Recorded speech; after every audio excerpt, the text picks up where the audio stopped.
A coisa é Deixa muito eu- diversa. Precisa respeitar essa diversidade, entendeu? Deixa eu tocar num ponto aqui.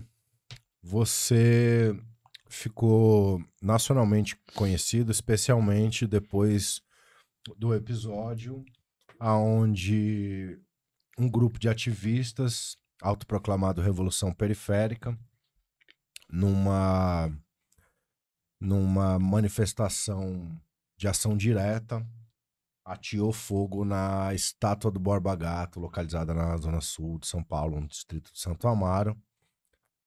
O Borba Gato, que é um personagem da nossa história e que reflete imageticamente, simbolicamente, o poder do colonizador, né? A força da escravidão. Então, é uma imagem que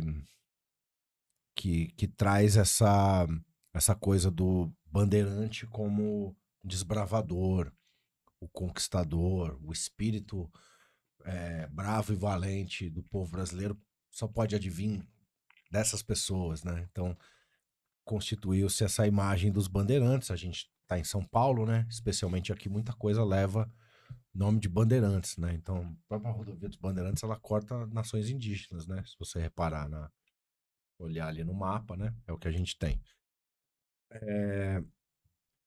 E aí, eu tô pensando aqui o seguinte. Você acabou assumindo boa parte dos atos em relação à queima da estátua.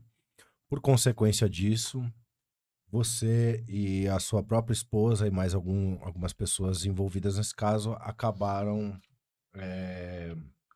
passando por uma detenção. Acho que a sua foi a mais longa, não tenho certeza agora, mas você passou pelo menos 14 dias numa detenção provisória, né? Eu tô tocando nesse assunto porque não tem como falar da sua biografia sem passar por isso, mas eu quero trazer isso para um lado que eu já vi você abordando em outros programas e tal, mas que tem a ver com o seguinte: como foi a sua experiência espiritual, você como muçulmano, dentro da cadeia? Você teve uma experiência islâmica lá dentro? Hoje, a minha questão espiritual, ela é mais diversa, Certo, certo? Não tá só o Islã. certo. Tem muita coisa. Mas tá o Islã também. Quando eu cheguei dentro da cadeia, na minha cela tinha um libanês, né? E quando eu vi o libanês, os moleques já estavam ali zoando o libanês, né? O libanês não falava bem o português, falava meio arrastado o Qual que era a português. zoeira dos caras? Ah, o me bomba, né? Ele não gostava de que via ele no banheiro, né? E o banheiro era aberto, né? Não tinha como não ver. Todo mundo fazia suas necessidades ali, então ele tentava colocar um pano. E aí os moleques zoavam, e ele começava a falar algumas coisas em árabe, os moleques gritavam, vai explodir! Coisas do tipo, né? Coisas ali, né? O jeito dos moleques entender o árabe também, né? Sim. O jeito que a mídia coloca o árabe. 30 anos de cinema falando isso? Entendeu? Aí eu acho Que é o até, quê? eu acho até louco, porque assim, se tem um inimigo que eu tenho hoje, é a ideia branca. Não é a pele branca.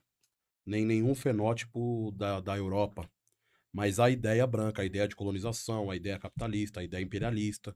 Essa é a ideia. E o povo árabe, certo? Digamos assim, né? No geral, para tentar incluir todo mundo aí, mesmo que hoje eu não pense assim. Mas é assim, né, que a gente faz para conseguir entender as regiões do mundo e as situações.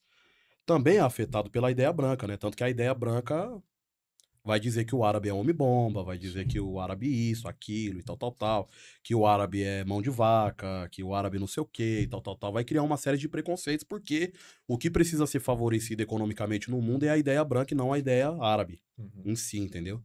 Então hoje, se eu tenho um inimigo físico e busco outras pessoas numa luta em comum, é contra a ideia branca. E aí eu explicando aqui que a ideia branca para mim não necessariamente tem a ver com a pele branca de ninguém, nem com o fenótipo próximo da Europa de ninguém, entendeu? É sim uma ideia. E, e era assim que os moleques estavam, infectados pela ideia branca do que é um árabe, né? Chamando o cara de homem-bomba e tal.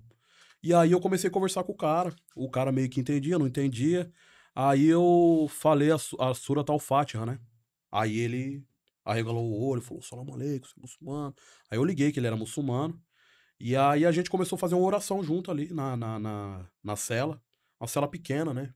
A cela cabia 4, tinha 12. E aí os moleques ficou assim e tal. Os moleques foi até engraçado. Os moleques falou assim, pô, gordão, caramba, você queimou uma estátua e fala árabe, você é terrorista mesmo. Os moleques falavam isso, né? Terrorista mesmo e tal. O carcereiro me chamava de terrorista, né? O carcereiro me chamava assim. Cadê o incendiário? Cadê o terrorista e tal? Ficou pros moleques, né? E ali eu comecei a orar, conversar com ele. E aí, quando a cela abre, você vai ter contato com as outras celas no pátio. E aí vem um moleque na minha direção, né? Que tinha um apelido de fuzil. Esse moleque muito sofrido, mano. Moleque sofrido, dá pra ver a cicatriz na cara, nas pernas. O moleque já tinha tomado tiro, facada, já tinha sido mordido pelo cachorro da polícia. O moleque nasceu no meio da Cracolândia. O moleque já nasceu viciado em crack, entendeu? Era uma tragédia, assim, ambulante. E era engraçado que ele achava, por eu estar falando e as pessoas estar me ouvindo, ele achava que eu era talvez um advogado, um acadêmico, uma pessoa que tinha um diploma.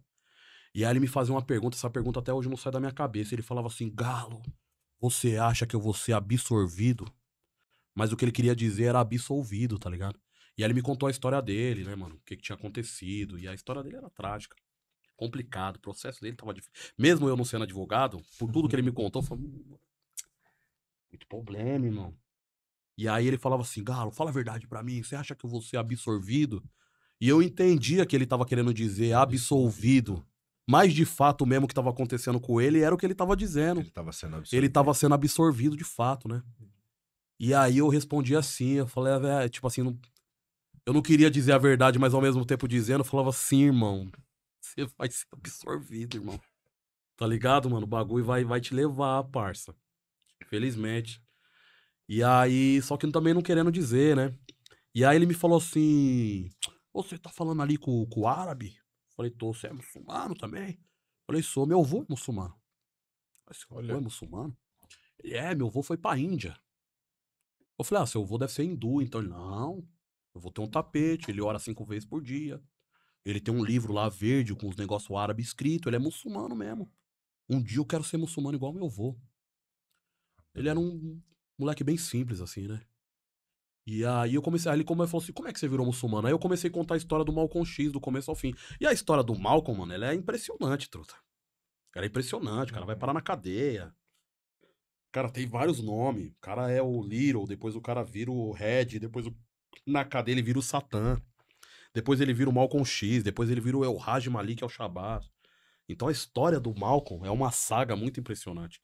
E eu contei essa saga do começo ao fim, porque na cadeia se tem uma coisa é tempo, não tem nada pra fazer, e se você tem alguém na cadeia que sabe contar uma história bem contada, essa pessoa é ouvida, tá ligado? Porque ajuda a passar o tempo. E ele ficou me ouvindo assim, ó, atento. Fiquei ali umas 2 horas com ele ali, conversando, e ele ficou, certo, peraí. Aí ele foi assim, entrou na sala dele e voltou com 7 mano. Falou assim, fala aí pro Galo como é que é meu nome agora. O cara falou que o nome dele é Malcolm X. Meu nome agora é Malcolm X, Galo. Então, tipo assim, não tem como, né? A coisa te acompanha, né? As ideias acompanham. Esse moleque me emocionou. O moleque, ele roubou toda a minha atenção, assim. História muito impressionante, né? Ali, pra ele não ser absorvido de fato, só um milagre. E por incrível que pareça, eu já recebi notícias que ele tá na rua. Era pra ele pelo menos ter tirado ali uns 30 anos, por tudo que ele me contou. Mas eu já recebi, como era confuso, talvez não teve prova suficiente. E eu recebi até uma notícia, falou, mano, parece que o mano tá na rua aí e tal. Tô tentando achar ele. Tentando chegar nele pra trocar umas ideias, né? Gostei muito dele. Interessante. أعوذ بالله من الشيطان الرجيم بسم